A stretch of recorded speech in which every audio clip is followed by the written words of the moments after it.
All right, let's be honest. Most people have a coffee maker and pre-ground coffee. Here's how to get the best results with that.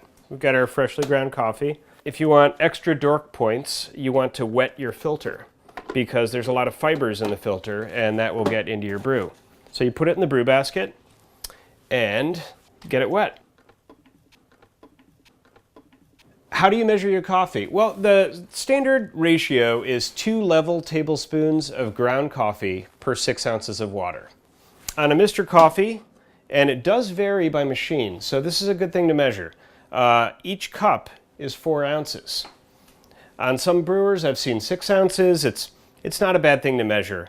If you have one of these, that certainly helps a lot. Why don't we brew 32 ounces of coffee? With 32 ounces of water, you want about 10 and a little bit tablespoons. It's not super precise, but let's not let perfection get in the way of good enough.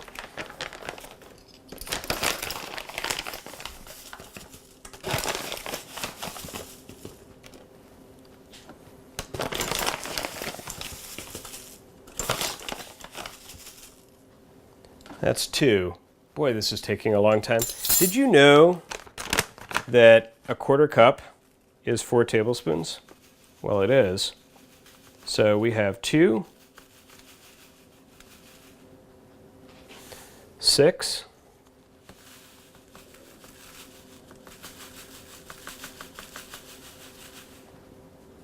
10. Give this a little shake, level that sucker out.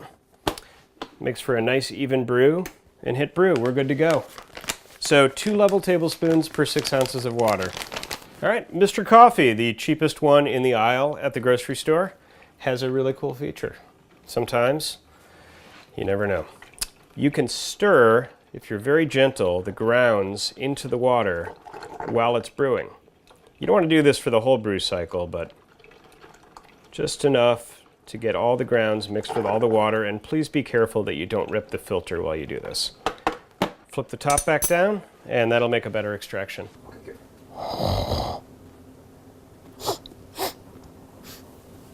Hey, coffee's ready. Oh, let's turn this thing off.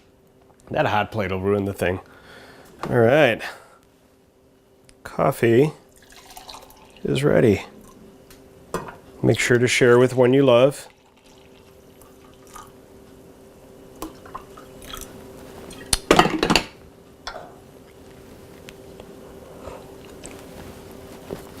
Dead on.